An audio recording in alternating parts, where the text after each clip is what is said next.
আল্লাহর পছন্দের বান্দা হতে গেলে আপনাকে কি করতে হবে? ঈমান আনতে হবে, লা ইলাহা মুহাম্মাদুর। তার মানে হলো ঈমানদাররাই আল্লাহর কাছে প্রিয় বান্দা। এই পৃথিবীর ভিতরে মুসলমান ছাড়াও লক্ষ লক্ষ কোটি কোটি মানুষ আছে কি নেই? কিন্তু আল্লাহর কাছে সব মানুষকে আল্লাহ তাআলা সৃষ্টি করেছেন ঠিকই, কিন্তু তার ভিতরে আল্লাহর কাছে প্রিয় বান্দা হচ্ছে ঈমানদার যারা আল্লাহর কাছে প্রিয় বান্দা তারা। ইল্লাল্লাযীনা আমানু ওয়া আমিলুস সালিহাতি ওয়া তাওয়াসাউ বিল হাক্কি ওয়া তাওয়াসাউ বিস সবর।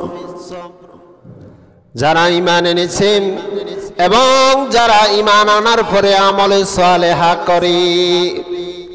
শুধু আপনি ঈমান এনেছেন, আল্লাহর কাছে প্রিয় বান্দা হতে পারবেন না যদি আমলে সালেহা না করেন।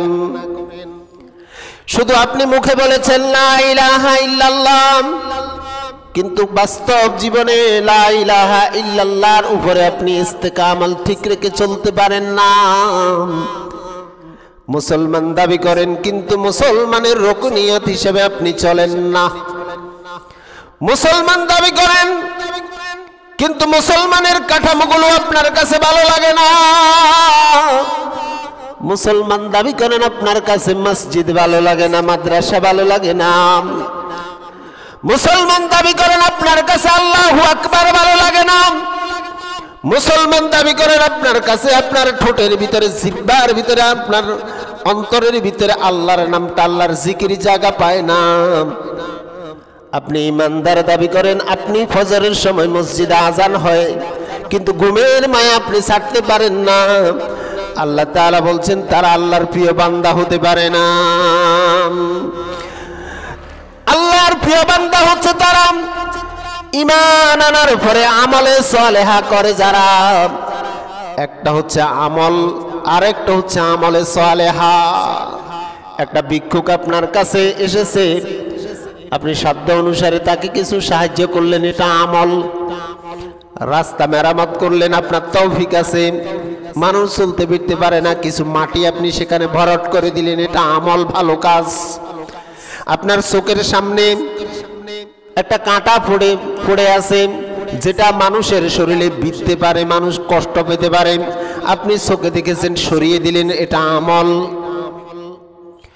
আপনার চোখের সামনে দুইজন লোক ঝগড়া লেগেছে, আপনি উপস্থিত থেকে তাদেরকে মীমাংসা করে দিলেন, এটা ভালো কাজ, এটা আমল।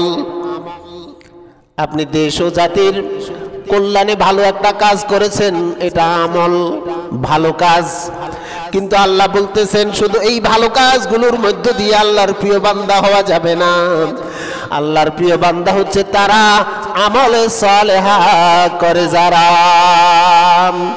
এবারে তাফসীর কারক ব্যাখ্যা করা আমলে সালেহা কি? আমলে সালেহা হচ্ছে তা'মুরুনা বিল মা'রুফ ওয়া তানহাউনা আনিল মুনকার।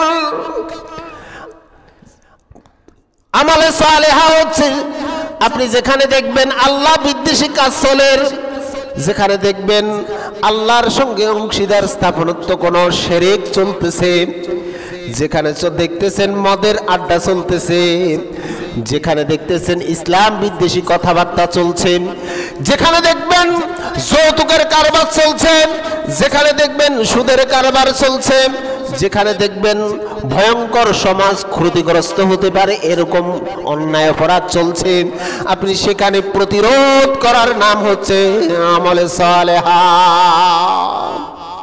শত বাধার ভিতরে দাঁড়িয়ে আল্লাহু আকবার বলার নাম হচ্ছে আমলে সালেহা। ও শীতকালে প্রচন্ড শীতের ভিতরে গায়ের উপর থেকে কম্বলটার লাথি মারি দিয়া ফজর ঠান্ডা পানির ভিতরে ওযু করে মসজিদে হাজির হয় যারা আমলে সালেহা করে তারা। নিজের কষ্টকৃত টাকা, একটা টাকা উপার্জন করতে কত কষ্ট, ওই কষ্টের টাকা আল্লাহর রাস্তায় ব্যয় করে যারা আমলে সালেহা করে তারা। আপনার ধন সম্পদ আল্লাহ দিয়েছে আলহামদুলিল্লাহ, অনেকে আছে খাপটি মারি ধন সম্পদ গুলোরে মুঠ করে ধরে রাখে, লাগে যেন কবরে নিয়ে যাইতে পারিব। আল্লাহ কয় এই ধন সম্পদের মায়া ত্যাগ করে আল্লাহর রাস্তায় যারা ধন সম্পদ ত্যাগ করে, যারা আমলে সালেহা করে, তারা ইল্লাল্লাযিনা আমানু ওয়া আমিলুস সালিহাত ওয়া তাওয়াসাউ বিল হক। শুধু আমলে সালেহা করলে হবে না, ঈমান আনছো যারা আমলে সালেহা করবা তারা। আর শুধু আমলে সালেহা করলেও তোমার আল্লাহর প্রিয় বান্দা হতে পারবে না, তুমি হকের উপর অটল থাকতে হবে।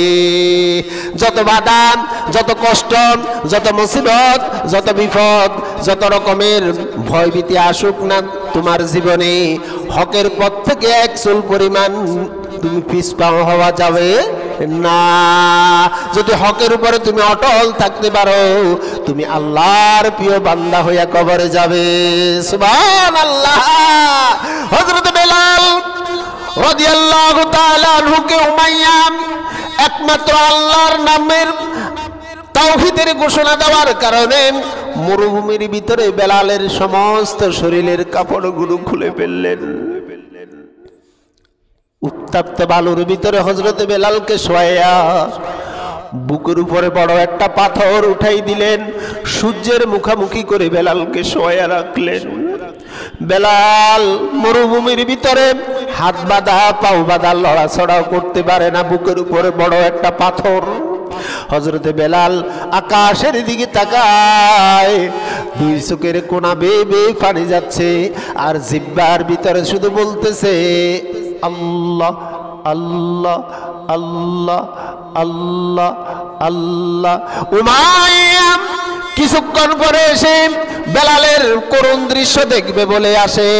দেখতেছি হযরত বেলাল একটু বিচলিত নয়, একটু বেলাল ভয় পাচ্ছে না, বরং সে বেলাল মরুভূমির ওই উত্তপ্ত বালির ভিতরে শুয়ে বেলাল আল্লাহর নামের জিকির করতে আছে। উমাইয়া কি করে বাবরা গাছের কাটা দিয়া হযরতে বেলালের ঠোঁটগুলোকে সেলাই করে দিতে লাগলেন। হযরতে বেলাল বললেন, উমাইয়া রে, বাবরা গাছের কাটা দিয়া আমি বেলালের জিহ্বা ঠোঁট সেলাই করতে পারবি, কিন্তু আমার অন্তর সেলাই করবি কি দিয়া? আমি তো আমার আল্লাহকে শুধু মুখে আল্লাহ আল্লাহ করি তা না, বরং আমি আমার আল্লাহকে কলিজা দিয়ে ভালোবাসি। সুবহানাল্লাহ। আমি যে শুধু মুখে ইসলামের দাবি করি তা নয়, বরং সেই ইসলামের ভালোবাসা আমার হৃদয়ে। আমি মসজিদকে ভালোবাসি মুখে নয়, বরং মসজিদের ভালোবাসা আমার অন্তরে। আমি আল্লাহর আইনকে ভালোবাসি, এটা মুখে নয়, বরং আল্লাহর ভালোবাসা আমার হৃদয়ে। আমি কোরআনকে ভালোবাসি, এটা আমার মুখে নয়, এটা আমার অন্তরে। হযরতে বেলাল বলে, উমাইয়া বাবলা গাছের কাটা দিয়া আমি বেলালের ঠোঁট সেলাই করতে পারবি, আমার জিহ্বা সেলাই করতে পারবি, কিন্তু আমার অন্তর থেকে আমার মাবুদের ভালোবাসা সেলাই করতে পারবি না। আশুক না যত বাধা, যত ঝড় সাইক্লোন, রাসূলের পথে মোরা চলবই। আশুক না যত বিপদ, যত ঝড় সাইক্লোন, রাসূলের পথে মোরা চলবই। দিনের তামান্না হাতে নিয়ে আল্লাহর পথে মোরা চলবই। আশুক না যত বিপদ, যত ঝড় সাইক্লোন, ইমানের পথে মোরা চলবই। দিনের তামান্না হাতে নিয়ে আল্লাহর পথে মোরা চলবই। আল্লাহ তাআলা বলেন, ঈমানদার হচ্ছে তারা আমলে সালেহা করে যারা। শুধু আমলে সালেহা করলে ঈমানদার হওয়া যাবে না। ঈমান যদি আনো, দাবি করতে হলে আমলে সালেহা করা লাগবে। আমলে সালেহা করলেই হবে না, বরং সে তুমি হকের উপর অটল থাকতে হবে। তোমার জীবনে যত বিপদ আপদ মুসিবত আসুক না কেন, আল্লাহর পথ থেকে এক চুল পরিমাণ পিছপা হওয়া যাবে না, সত্যের পথ থেকে তুমি দূরে সরা যাবে না। অনেকে আছে নামাজ পড়ে, হজ করে, যাকাত দেয়, কিন্তু উল্টা উল্টা চলে।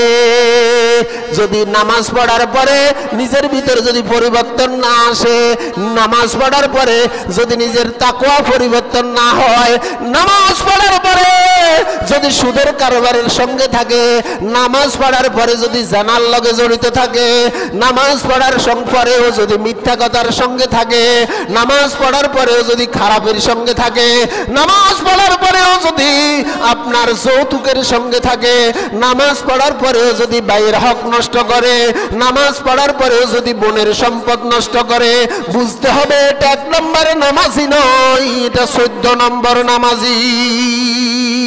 নামাজি হচ্ছে তারা হকের উপরে অটল থাকে যারা।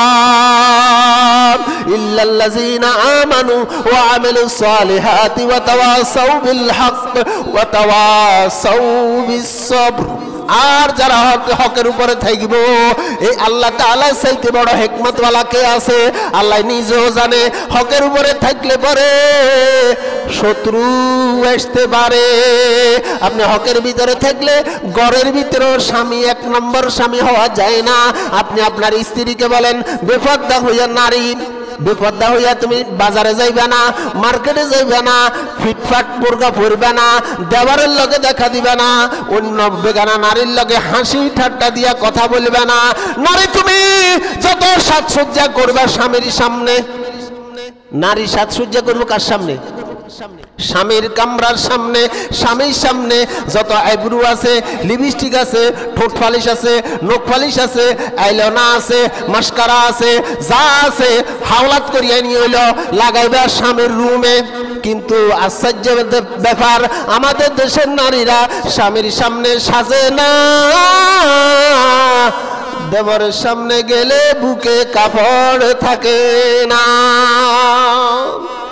এখন আপনি যদি আপনার স্ত্রীকে যদি এইসব নিয়ে বাধা দেন, স্ত্রীর কাছে স্বামী আর বালা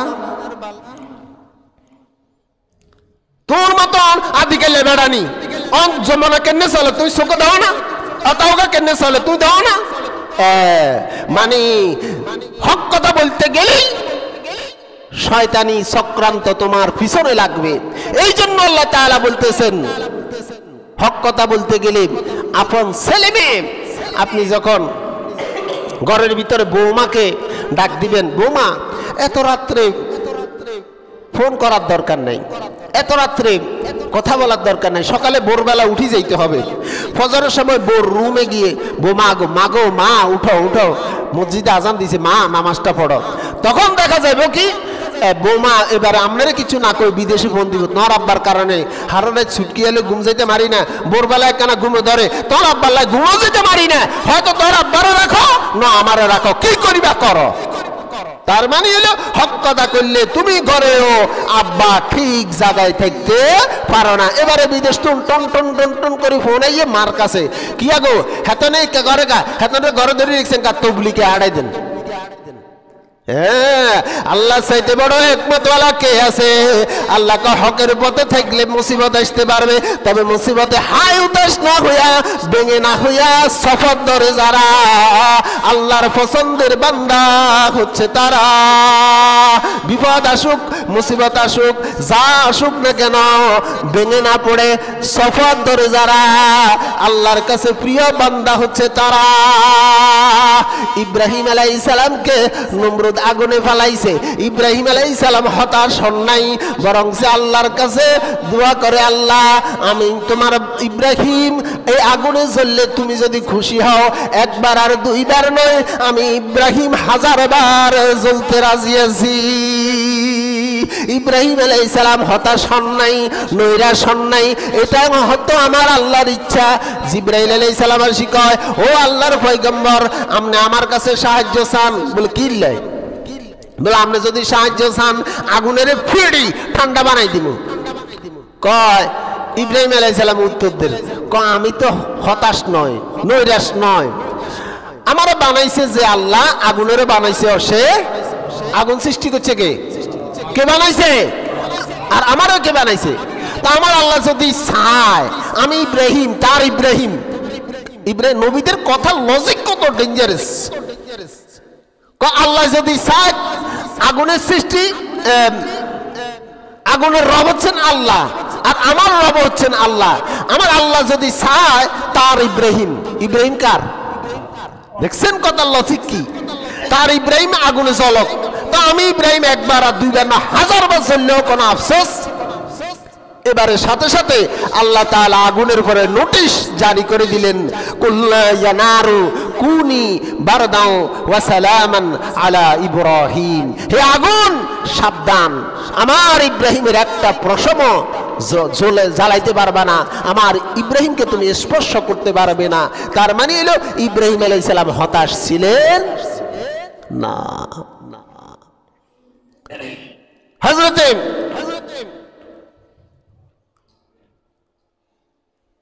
ইউনূস আলাইহিস সালাম মাছে খাই ফেললেন। ইউনূস হতাশ হন নাই, নৈরাশ হন নাই, আল্লাহর কাছে দোয়া করলেন। আল্লাহ তাআলা ইউনূস আলাইহিস সালামকে সফর করার কারণে, আল্লাহর উপরে ইস্তেকামত রাখার কারণে ইউনূস আলাইহিস সালামকে আবার মুক্তি দান করলেন।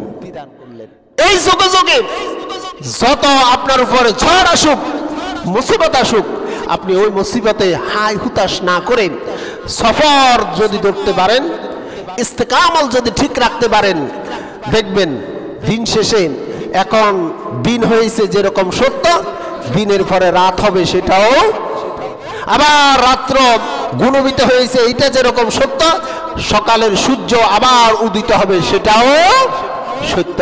তাহলে আমার আল্লাহ তাআলা সূরা আসরের ভিতরে ৬০টি গুণের বৈশিষ্ট্য যে লোকের ভিতরে পাওয়া যাবে তারা ক্ষতিগ্রস্ত নয়, তারা বিজয়, তারা কিয়ামতের ময়দানে হাসতে হাসতে আল্লাহর জান্নাতে প্রবেশ করবে। এক নম্বর হচ্ছে আপনাকে ঈমান আনতে হবে। ঈমান শুধু মুখে বললাম, কাজে পরিণত করলাম না, এই ঈমানের কোনো মূল্য নাই। আল্লাহ তাআলা সূরা আসরের ভিতরে বলতেছেন, ইল্লাল্লাযীনা আমানু ওয়া আমিলুস সালিহাতি ওয়া তাওয়াসাউ বিল হক ওয়া তাওয়াসাউ বিস সবর। ঈমান আনছো, এবারে তোমার কাজ হচ্ছে, দায়িত্ব হচ্ছে আমলে সালেহা করো। আর আমলে সালেহা করতেছো ঠিক আছে, বাকিগুলো তোমার নাই।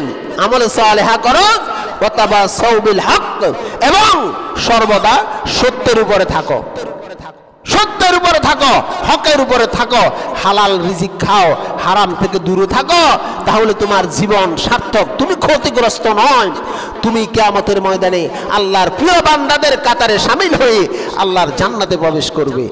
আর তোমার জীবনে যত মুসিবত আসুক, হায় হুতাশ না হয়ে তুমি সফর ধরো। ইন্নাল্লাহা মাস সাবিরিন, হায় হুতাশ হইও না, নৈরাশ হইও না।